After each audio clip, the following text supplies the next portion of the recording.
Good morning, everyone. Welcome to the Medtech Strategic Panel at Digital Res of June. Thank you all so much for joining us today.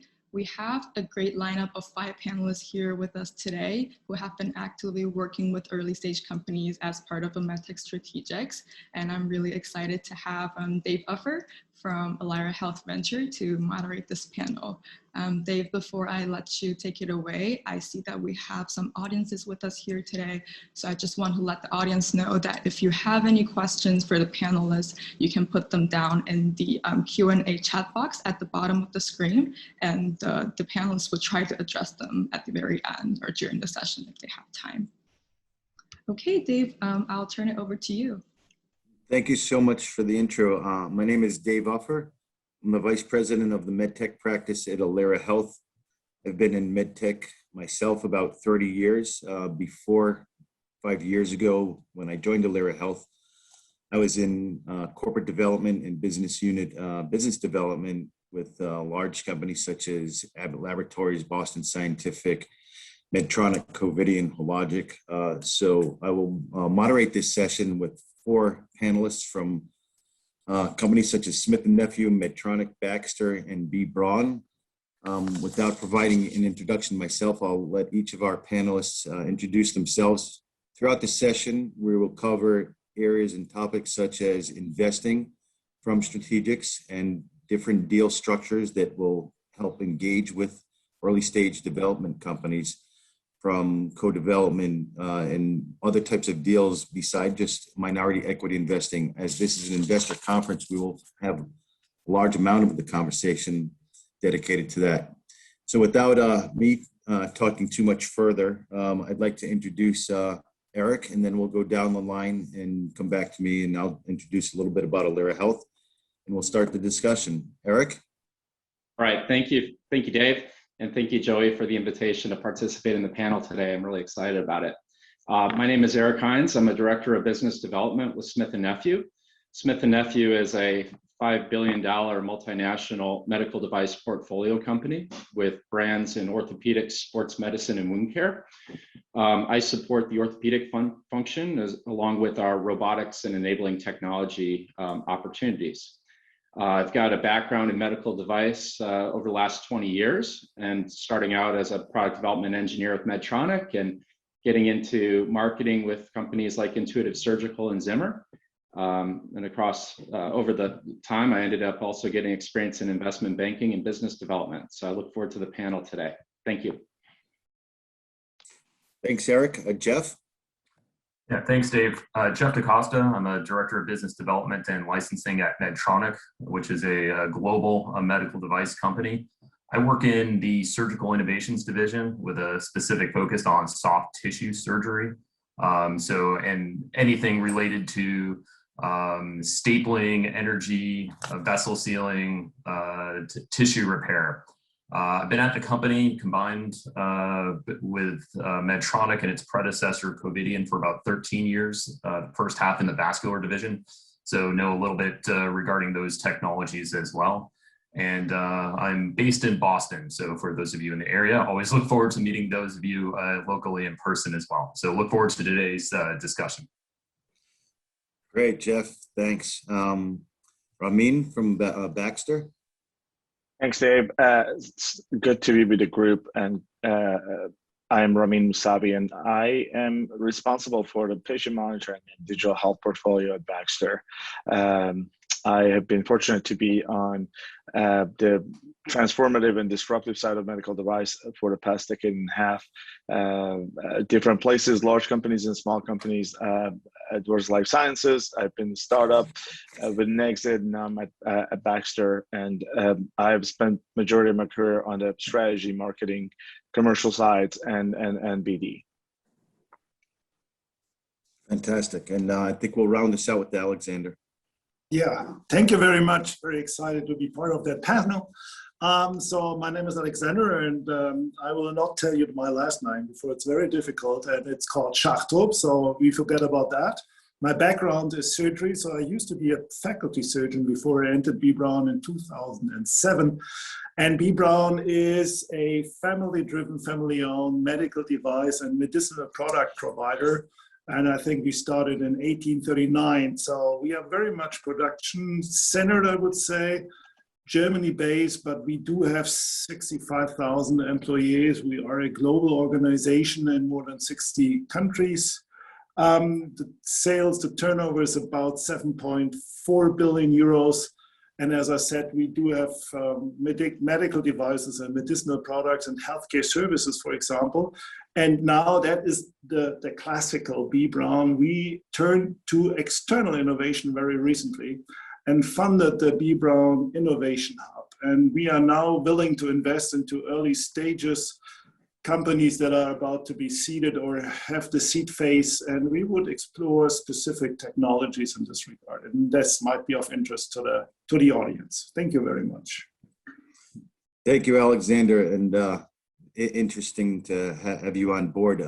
As I'm now leading the Medtech practice at Alera Health, the firm was actually born 20 years ago out of the head management from B. Braun.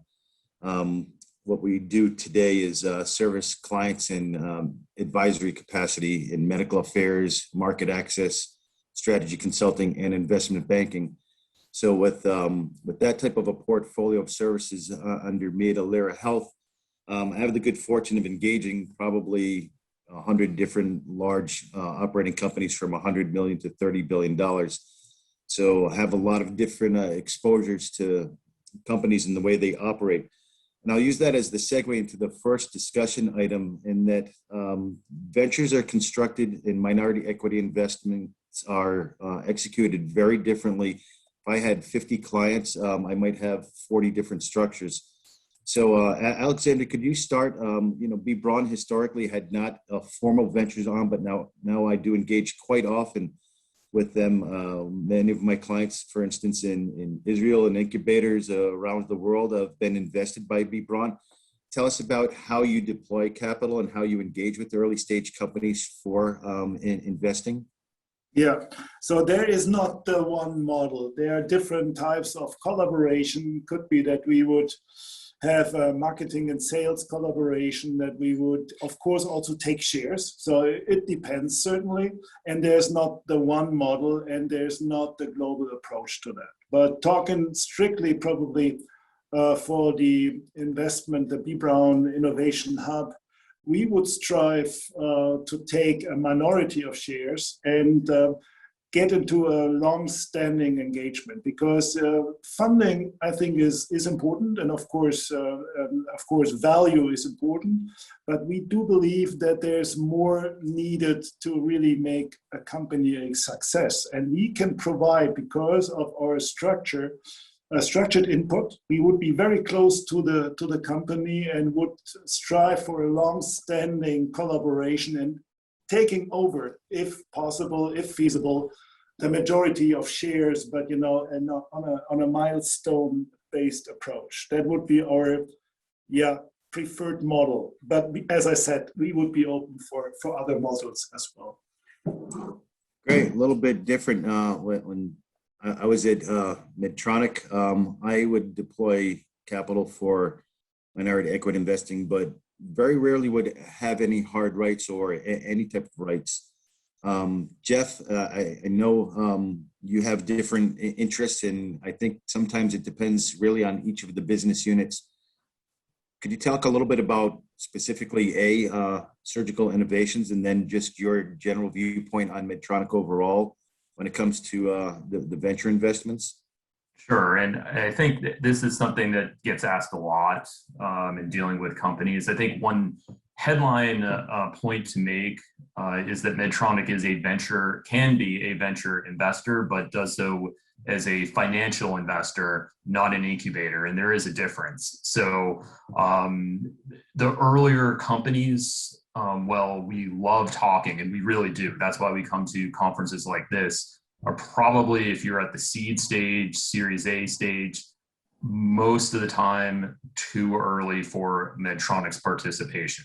Again, we will happily speak with you, and there's a lot of things that we can do, work with you, even offer some free guidance here and there where appropriate.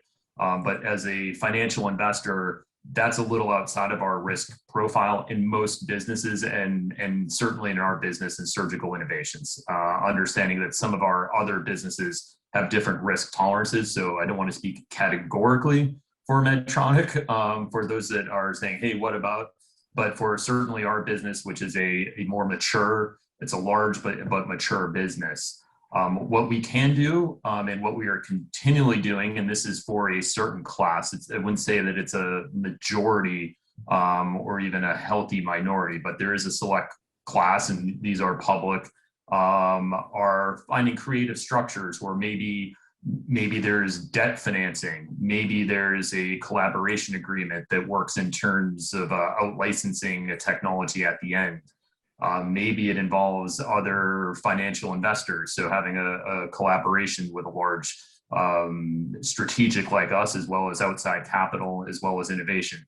So I guess this really does drive home the point that there are so many different flavors here. And I think that might in itself is an important point for audience to realize, is that there is no set structure. So when you speak to a company like Medtronic, if you just have one in mind, that's probably going to be a bad mentality. But understand the options, learn from a Medtronic or who you're talking with and what they may be thinking, because there's a lot that everybody's trying to work together and get to the right solution. Very good. I think we're going to come back to a few of those points in just a moment. I'd like to hear from Eric on Smith & Nephew and how they invest or collaborate early stage, if it's not just purely deployment of capital. Sure, Dave. So in the past, we have done minority equity investments for early stage companies. But what we found more recently is that we've been doing a lot more partnerships and co-development agreements. We end up really being focused on the project that fits our long-term needs in our product portfolio. And then we could develop that relationship over time, hopefully leading to something that would be an acquisition at some point in the future. So the other aspect about this is really being able to leverage our strengths when it comes to the upstream marketing and being able to really help craft product requirements and make sure that the product is being developed in a way that's going to really meet the unmet needs of our customer base. And then also being mindful of the work that we need in terms of the quality systems and manufacturing and other things downstream to be able to have a successful business. Thanks, Eric. Rameen, Baxter's had a formal venture arm, but there's also business units that perhaps deploy some capital in different ways and invest in companies. Talk about the different flavors of how Baxter engages with early stage companies from an investment perspective. Sure. We have, as you mentioned, a venture arm, and it is reinvigorated and it's pretty active. But I'll echo what Jeff said, and maybe just a different flavor that,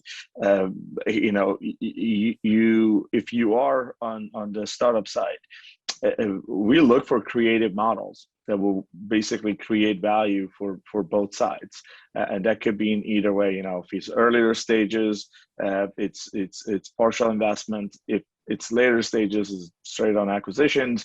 If it's partnership and then it leads to something else, I think it's coming into it with an open mind and being very clear as to what it is that you're trying to get from that collaboration and relationship. But we actively look, and we spend a lot of our time listening to startups and what they think their value propositions are, and we love to partner with different groups, especially when they are in a pre-commercial stage where we can give them our experience and they can share their innovation with us.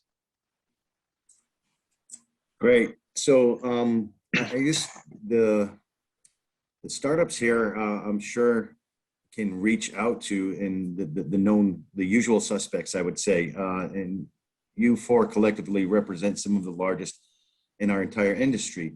But it's where's your first initial contact point? Can we talk a little bit about, do you start top and bottom? And I'm not saying by seniority or bottom up. Do you go corporate and start with the venture group and then hopefully get down into the business units, or is it best to start from your perspective, right into the business units who have particular interests in these technologies, in supplementing their portfolio and expanding on their strategic plan with these types of companies, and then let it percolate up to the people who actually write the checks. Rameen, start us off with that process. So yeah, first I would say reach out to whoever you know and reach as early as you can, because we like to meet you early on in the process. Don't wait till it's too late, and we like to be the first one that meets you. But the way it works most productively is if you find someone whose business strategy aligns with what you're trying to do. The corporate teams obviously are there for that purpose, so it's always great to reach out to them, and they disperse the information internally when somebody comes to them. But if the most effective ones that I've seen, both from a time to action as well as kind of collaboration, is that when you're finding the person who's caring about the topic within the business units, because they are usually involved in setting the strategic plan, and they know the business needs and where the gaps are, and they're the best to tell a compelling story as to why a partnership makes sense. So that's kind of what I would go. The what not to do, if I add, is trying to reach out to 17 people from the same company around the same time, because believe it or not, we know each other and we talk to each other. So, we will forward the copy pasted email to each other. And at some point when the fifth one comes, you're like, oh my God, we got it. So you don't want that first impression, especially if you don't know anybody in a company, to not go well. Most people, I won't say all, but most people in our roles, whether on the BD sides or on the GBU sides and the business unit sides, even if there's no interest, we'll do one or two things. Either they will say, hey, look, I don't think this will be a benefit to us, but we will pass this around to so-and-so because we think they may have an interest.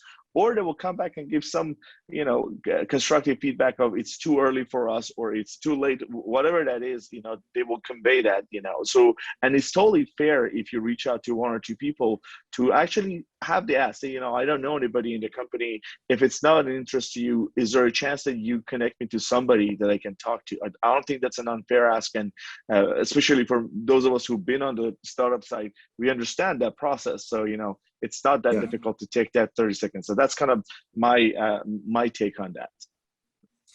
Thanks, Rameen. Jeff, last week I was with Medtronic Ventures at a robotics conference, and the person who led Ventures, we were talking about this. It said it makes no difference. Start with Ventures, get into the business unit, just find your way into those who have interest in the technologies. Your perspective on how you like to see it go, whether it's biz dev, the general management, marketing, or into ventures? Yeah, I think it depends. It depends on this. I think if you are knowing where you are and what market you're in, and so something like robotics, which is a high growth strategic priority, I don't think you can go wrong depending on who you contact. If you are in one of, at least, and I'm going to give very surgical innovations centric answer here, is if you're in one of our mainline businesses, so traditional surgery, and you're on the earlier stage, maybe seed round, Series A, you're probably best off contacting the business itself. I am never the wrong contact, by the way, because I work with ventures upward, I work with our business downward. And I think that a lot of the companies are probably like that as well. Where you can go wrong if you ping too many people, you will aggravate people. If you have institutional capital in you already, you are probably a little bit more suited for a venture investment, just in our world. But again, the business itself is never a bad option, because we're especially for the early stage, it's also good to reach out to the business, because that's probably who's going to need to work on the strategy if it's a business that they're already in. So there's rarely, if ever, and I don't think it is ever, where if you're trying to disrupt, say, Medtronic's widget, they're not going to, I don't think our venture group would ever not consult our business for it. So keeping that in mind as well. So my generic summarized advice here is do your homework, try to find a business development contact when and where appropriate. And if you are in that category that is appropriate for venture capital and have a lead investor, have institutional capital, or just want to get on the radar or such, Ventures is also a pretty good contact as well. Great. Alexander, I see you nodding quite a bit here. Tell me about how it works best with B. Braun for our audience. Absolutely. So I can state here that B. Braun in the past was certainly not at all embracing external innovation to a much extent. You know, it could take a year for us to get in contact with a startup, and we all know a year is a long time for a startup. And so obviously we wanted to make a change on that. And this is why we have established the Innovation Hub. And it's a central unit. And if you would like to check out, you know, via Google, for example, B. Braun Innovation Hub, you would go and come to a central website, and everything can be turned in, and it will come to us. It will come to a team of dedicated innovation and investment managers, and they will reach out. They will reach out to the business units and look for the feedback. Is that relevant for you? So it might be that the business unit will do the investment, but if not, and it was that way a long time, and I would say forever, it is often too early. But if there is a strategic fit, then the Innovation Hub could do the investment, and of course, will do the collaboration together with the people from the business units. And we mentioned that, of course, you could try to attract or address 10 people at B. Braun, and we also do speak with each other,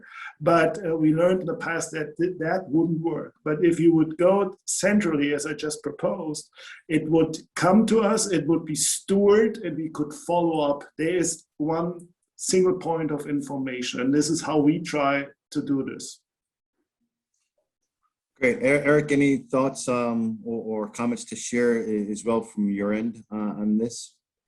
Sure. So at Smith & Nephew, it's really important to find the people that are concerned about the 5 to 10 year time horizon. So there's 3 areas of the business where that is really a good fit. The first one is research, technology, and innovation, because in that group, we end up having our technology scouts that are working with universities and clinicians on the forefront of technologies. The second one would be the upstream marketing group. So whoever the product manager is responsible for a segment of the business, they're looking out for what their pipeline looks like 5 years down the road, and they'll be a very good partner for you in these early conversations. And then the third group is business development. So I'm looking for all kinds of external opportunities for growth. And so that's my job, and I'm strategically minded and also looking out for the needs of the broader business, including our sports med and wound care division. So I think if you end up going after those 3 people at a company and let them know that you reached out to their colleagues so that it doesn't come off as a surprise, that's probably going to be the best option.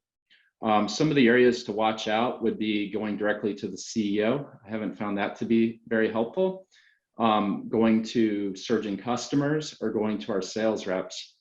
I just think that those parties, they just are not the right people to bring in, and you'll get a much higher degree of success going with those first 3. Great. A lot of different ways, but I think the bottom line is find your way into the business unit and those people who lead business development or the particular franchises, and you'll find your way. Oftentimes, it's interesting you mentioned that, Eric, we would get things that would go to our CEO and just filter its way down.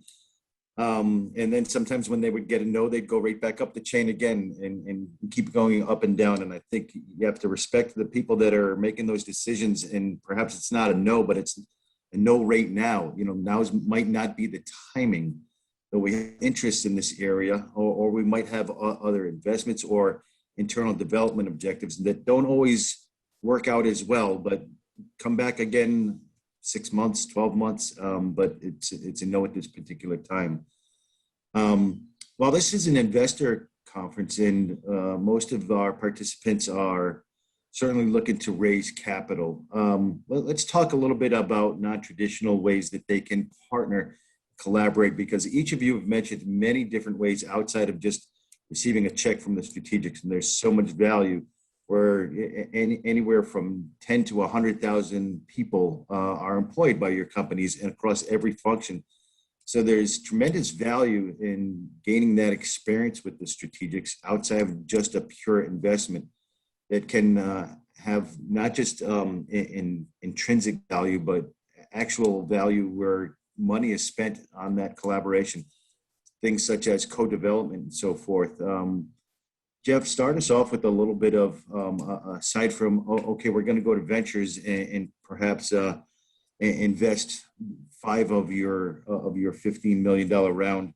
How else have you been able to collaborate and partner with early stage companies outside of a commercial relationship, say where you would take somebody into distribution or so forth?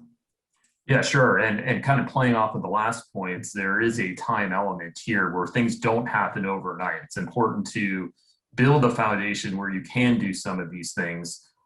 So most of the time, and almost 100% of the time at RESI, it's rare.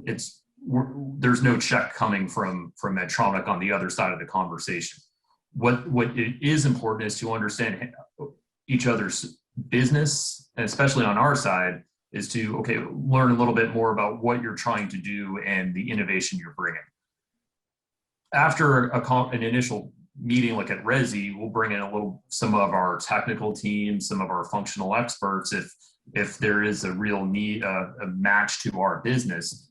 And this is where we can explore some possibilities. If you're struggling raising a round, but we see value in your technology, we may give you some pointers as to, okay, this is really what you should be, how you should be messaging.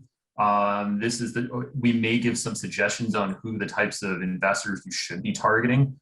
We may offer some grant letters to help work, especially for international companies who are doing research and primarily Europe, where grant funding is a little different than in the United States. And then we may also do some testing. We have access to testing facilities. It's not free, but we do have access to resources, maybe some product samples where we can test product and get some information off of each other. And all these little things, and there's a series of little things start to build toward over a course of a number of months and years where we have really gotten to know each other and have both benefited from that. So we know a little bit more as to whether it's strategically relevant. And the other and the startup is getting the perspective of a large company and how it may be messaging its future to an investor. And so that really scratches the surface. There's so many things, and there's been companies here we've met at RESI where things have gone in a totally different direction. Somebody comes, hey, this is a technology that can be used in this, and we get our hands on it. Well, actually, have you thought about this? And so it's just having those discussions, and they can be quite interesting. Really interesting perspective. Once I had a company that was completely not ready for any type of distribution or M&A arrangement, but we wanted to learn a lot more about the technology, the market, and what was being built there. I spent $250,000 partnering with them to do market research and go into clients and develop this with the configuration that we thought was appreciable that would lead to an acquisition. Alexander, you've mentioned the Innovation Center and how you're doing really creative and different setups with Braun. Tell me about, again, outside of capital, how you've been creative in creating value with early stage companies. Yeah, thank you very much. I think to summarize it, for early stage companies, there might be 4 C's of relevance from our understanding, and we are not that much into and not that experienced as you obviously are. But from our side, it seems that copyright, clinical studies, the certification, commercialization are the 4 topics that have to be covered. And young companies, early stage companies, they certainly almost cannot cover all that. And as we are in the market, and as we are broad in the market, and we have like a portfolio of coming from 3 divisions and being globally active, I think we would find the right expert for probably each problem.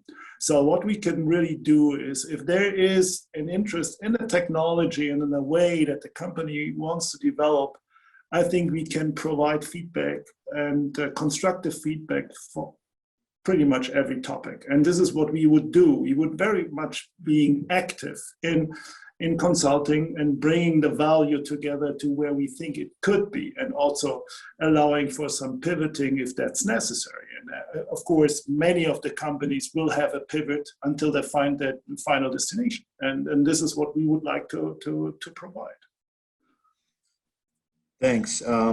As we round about the halfway mark here throughout this panel, I just want to remind the audience that we will reserve some time at the end of this panel for Q&A, but please, throughout the discussion, feel free, if you look at the bottom of the screen, there's a chat button that you can submit any questions that I'd be happy to bring to any of the panelists, either in general, or if you want to ask anybody specifically, go ahead and put that right in text. We talked a little bit about does the company's technology and what they're building fit within strategy? I think anybody can read for the publicly traded companies here, their annual and quarterly reports. You can look at their websites. But I see oftentimes both when it was in the businesses creating strategy and then advising now on the other side of the house. Company strategies do change all the time, and sometimes it's not always just so publicly known. Perhaps we're known in this area, we have businesses, but we're building a strategy to say enter into more thoracic or in lung, or we're looking to go into oncology, or peripheral vascular is something of interest. It's not where we are today, and we're looking to put some early bets on there as either placeholders or starting to get that relationship and build it out our landscape. We could go on forever and talk about how strategies do change within the corporations or the business units we call adjacencies or white space. Eric, a little bit about how you are looking at strategy and how companies should, again, if it doesn't seem like a pure natural fit, that they should still be reaching out to you. Yeah, you're spot on with that, Dave. So we, our business development team is looking out for adjacencies and other areas that we can enter from a corporate perspective. I think that the business development team or corporate development, they'll be knowledgeable about those areas of interest. So I wouldn't hesitate to reach out to somebody like myself, because we could provide a quick yes or no about whether a technology fits within an area of interest for us or not. But you're spot on. A lot of these details around strategy are not going to be reflected in investor presentations. Of course, we're developing our competitive advantage, and some of these segments are emerging growth areas. And so we really want to do our homework and understand the landscapes, and being able to get those inbound requests is oftentimes helpful to even bring up an area that we may not have thought about. Yeah, very important. Rameen, since new management in the past 5 or so years has really taken Baxter and transformed a lot of the footprint. A lot of the operations have been streamlined, and now looking at some new fields, been very active on the acquisition front as well. How again has strategy evolved there, and where should people continue to think of how do I approach Baxter? Yeah, I think if you look from outside in, adjacencies are adjacencies, so it shouldn't be that difficult if you're looking at a potential strategic, and that applies obviously to Baxter as well as others, to look at the spaces that the company is in. And even if you're not directly in those spaces, you can think if you're an adjacency to it, So, I'm gonna choose an example, if you are in orthopedic, surgery, the robotics that goes with orthopedic, or any sort of data related digital health goes with that. So it's not that difficult to connect the dots. And that could be part of the value proposition proposition that you bring when you talk to the companies. Actually, you can demonstrate the relevancy of your technology by a little bit of trying to paint that picture and say, look, here's how I think this fits your strategy.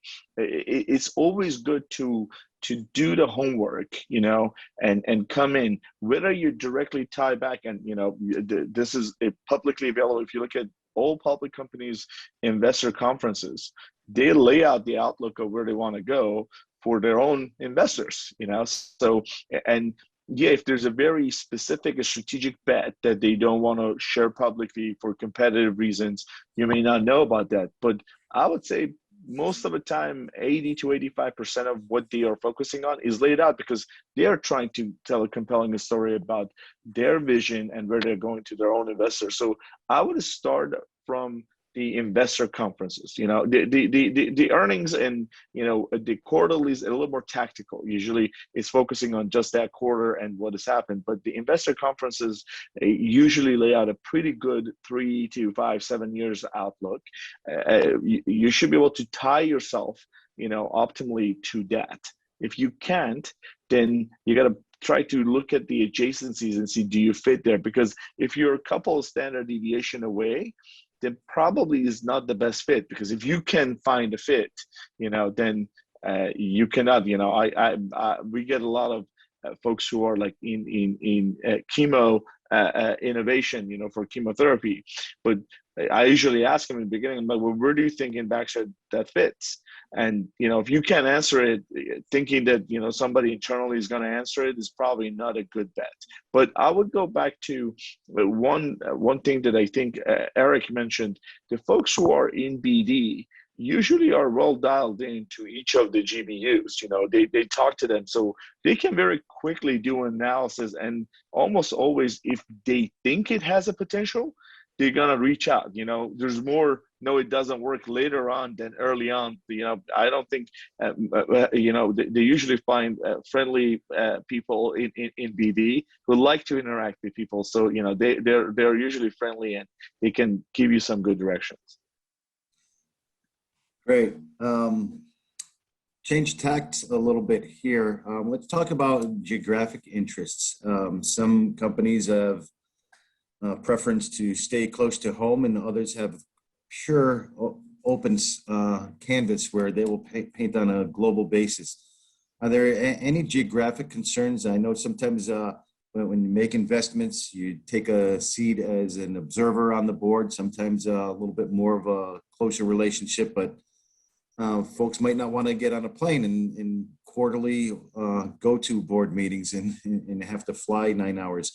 Any considerations on geographically where you're going to engage, either investing or, of course, you'll make an acquisition from a company wherever they are. But when it comes to early stage, Eric, any considerations geographically? So geographically, we have no constraints for our global organization, and we do deals around the world. I would say that one of the points that's important to bring up to this audience is that for a smaller startup company, you're probably more likely to be focused on the US market, for instance. And this may be one area where a company like Smith & Nephew could provide value because we do have that international footprint. We have expertise on the regulatory pathways and the commercial channels in that market. So that might be an area to think about as you're developing your plan about when it's right to work with the strategic. It may be that going the international route at first under a distribution agreement may be a good first step. It's a good pitch as we kind of bat the ball back and forth to different panelists here.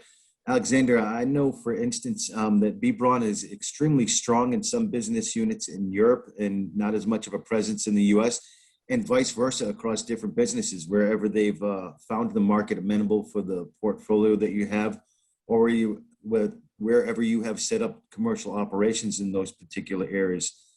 Tell me a little bit about the globalization or regionalization under B. Braun and how people should think of you in that respect.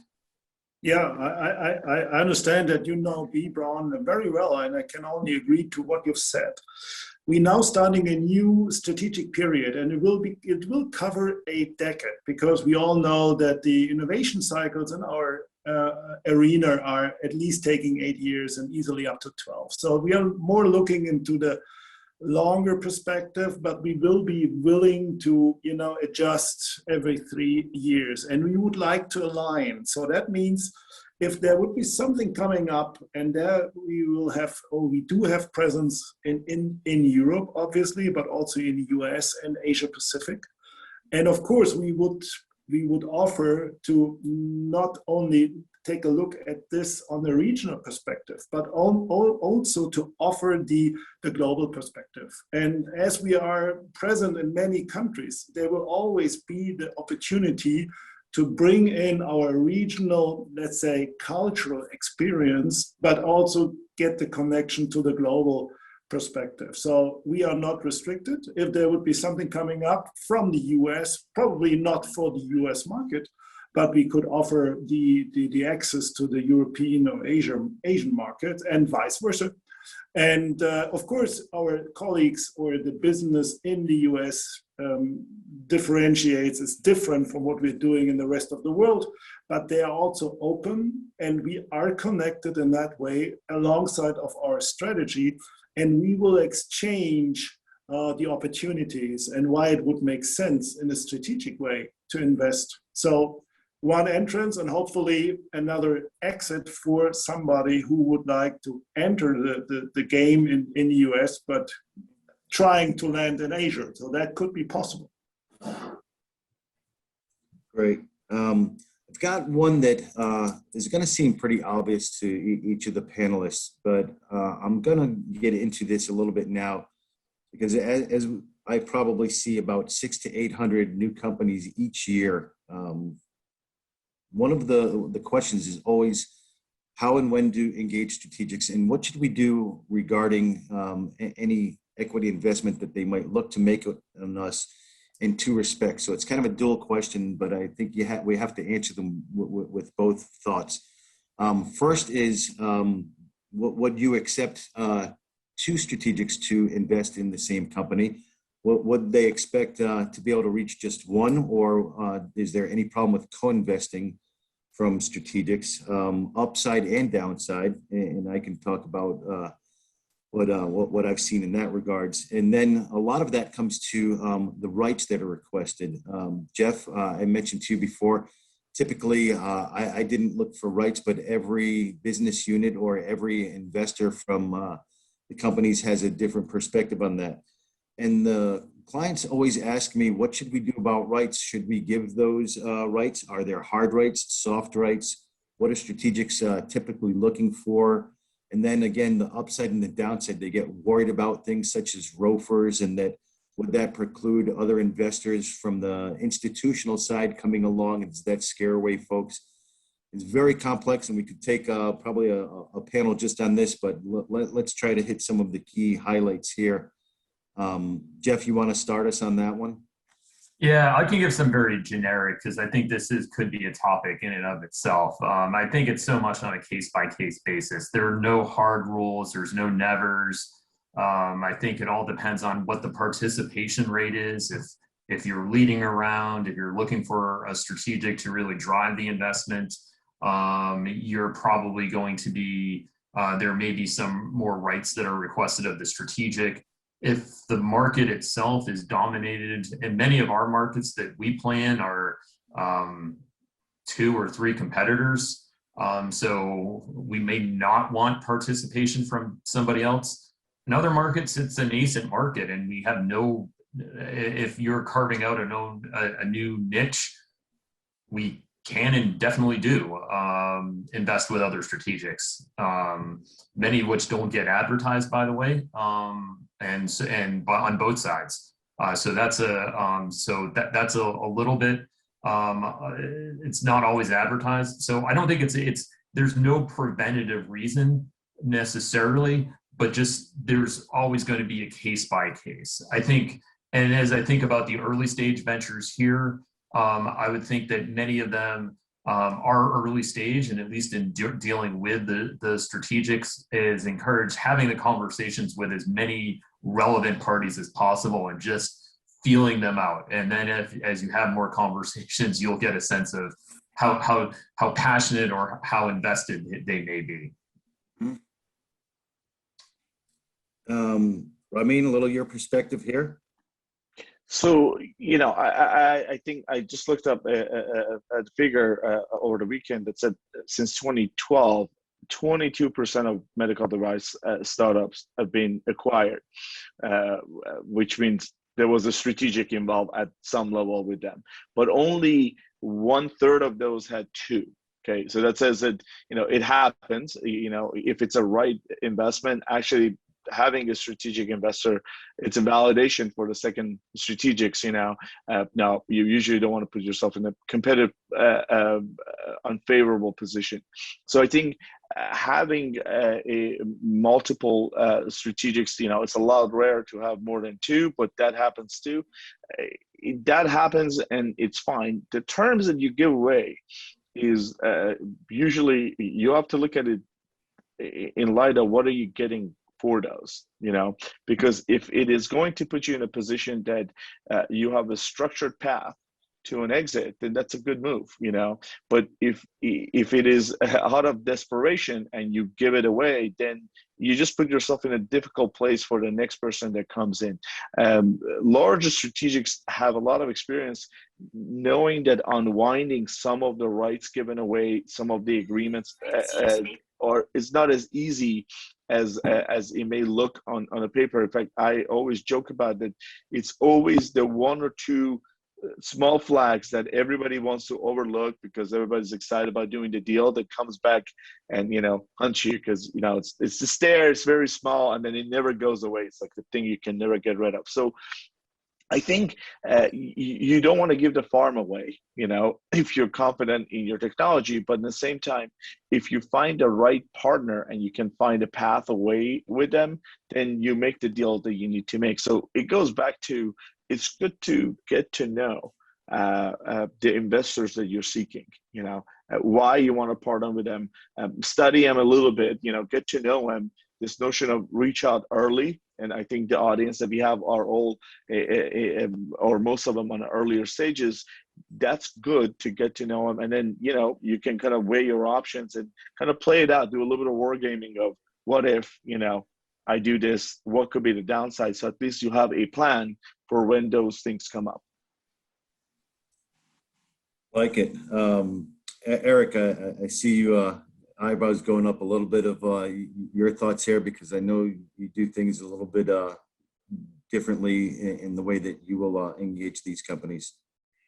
Yeah, so just to reiterate what Jeff had said earlier, I think being able to meet with companies early and often is helpful, even in the early days where you're going after SBIR grants, and we would be happy to provide letters of support if we see that there's clinical and commercial potential in that technology. And also being able to keep us up to date with how you're progressing over time through Series A and Series B is always helpful, because there might be opportunities where what you're doing is very closely aligned with some of our other activities around clinical study work or technology development. And you just never know when the timing is going to work out to be able to accelerate some kind of a deal. But I also like what Rameen mentioned about wargaming and thinking about when you enter into relationships with third parties, whether it's strategic investors in your capital rounds, or if it's licensing deals or other agreements, really think about how that could be seen in the eyes of a potential acquirer, because it is challenging to unwind some of these things. And there are times where third-party agreements could become red flags during due diligence. And you just really need to be mindful of that in a small company, because I know that with given situations, it's hard to think about the downside to some of these opportunities when they come up. But you have to kind of back away from that emotion and just really war game it. A great point, Eric. I had a client asking me about giving rights to commercialization in China. And they were really worried about that, said this could kill us from an exit standpoint. And when I looked at the probably 3 or 4 other likely acquirers outside of the organization that they were looking to work with. They didn't have commercial entities and setups so I thought it would have been actually more value, where the company would probably not be ready for between 2 to 10 years to commercialize in China. So giving those rights really was not going to preclude any type of deal.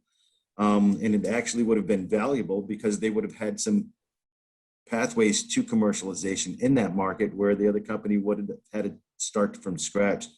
So it's a great point to war game that and always look at what your exit options are. And the unwind, and I don't want to kill you guys, it's negotiating on both sides, but the unwind is very important in that there's a pathway to, if an acquirer wants to have that, it's always a dollar amount, and they bake that into the deal. If it's $5 million to buy out those rights, it goes into the deal, and if it's enough value, that they'll take on that activity. A lot of the folks that come to me said, Dave, we're speaking with J&J. We've got, they're probably going to invest in us. And I look at it and say, no, that's their job, is to open up a door and have dialogue with you. You've got to the right person. Just because you're having a discussion doesn't mean much. It's great that they're open to having the discussion, means you're not completely outside their field and there's interest. But it's sometimes short, but in most cases, a process of timing. Alexander, tell us, everybody here wants to meet. I mean, your jobs are to meet companies and get to know what technologies are in our ecosystem, what's being developed, what's going to support your businesses today and more so tomorrow. Tell us a little bit about when you do have an interest in something, the process and the timing, and how companies would expect to go about it. Not just when Alexander, you say, hi, let's set up a meeting, that you're getting a checkbook out of your drawer and getting ready. Coming from a family-owned and family-driven company, you're exactly right with that. That will probably not happen. We are very conservative, very process-driven. And to be honest, we might be very slow. I would say we would start, of course, with a meeting. We would exchange non-confidential data, of course. Then we would dig further into this. We would go probably to our boards and would ask, can we do a due diligence? And I can't really tell you how long that will take, but I guess that 3 to 6 months are really something that you should take into consideration. And it might even take longer than that. Hopefully that answers your question. And Dave, if I can just add to what Alexander said, this is an unfortunate reality. Time has a different value in a large and smaller company, not because, most of the time, not because somebody's dragging their feet to see what's happening. There are processes you have to go through, especially when you get to the later stages of interest, and LOI, and trying to get to a place.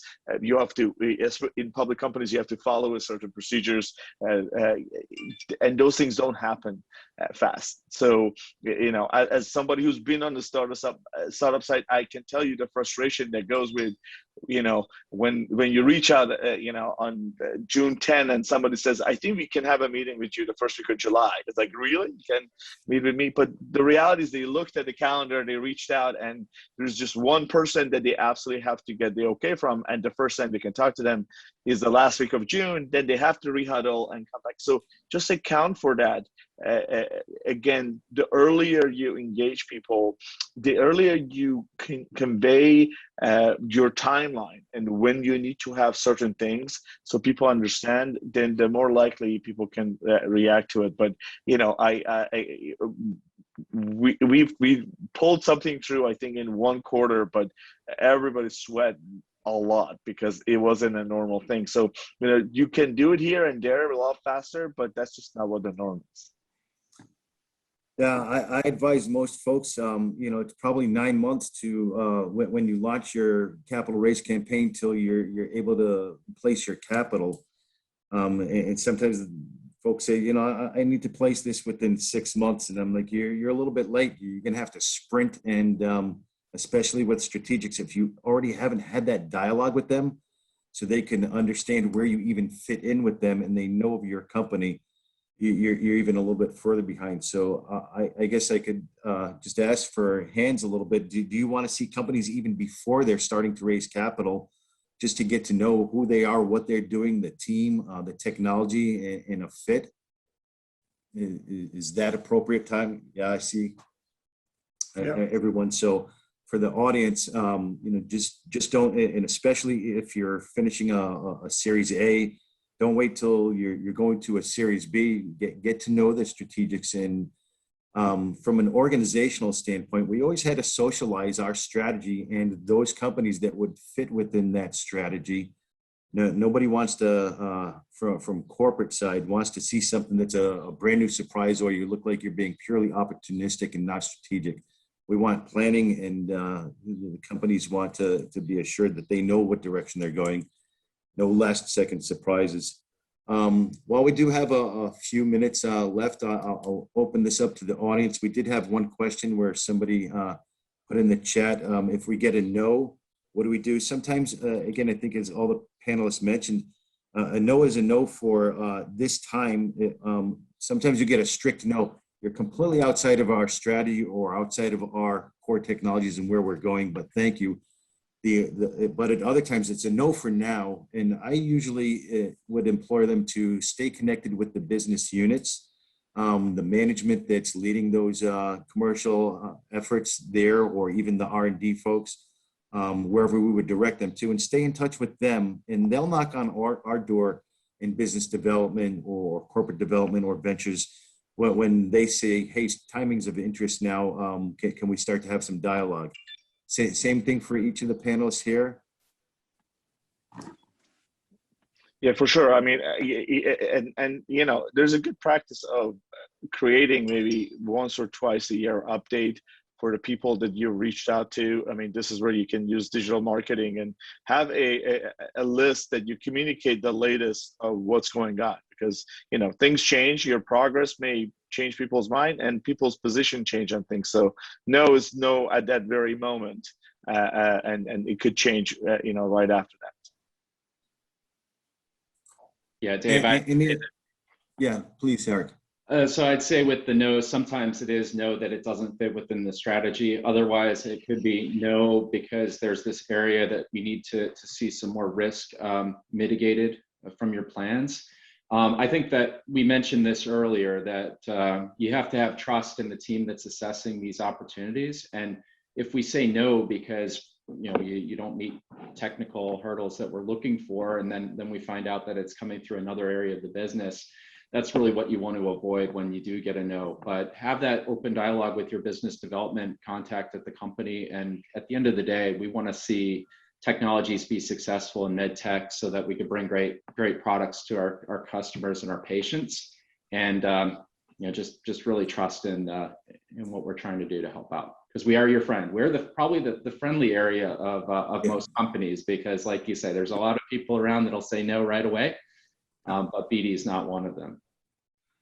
Great. Well, I think that brings us to the top of the hour. I want to thank each of the panelists. Guys, really appreciated the participation, and more so the insightful comments that we had here today. I think everybody is on the partnering system. So if you do have specific company, if any of the companies have specific technologies that you would like to introduce, you can reach out through the partnering app and ask any of the folks. I guess in last looking at the screen, somebody did ask, not too sure about your company profile, but does anybody have any interest in acid reflux treatments? Show of hands for anybody that says, drop me a note through the LinkedIn, through the partnering app. Acid reflux, GERD, anyone? Okay, not in this particular group.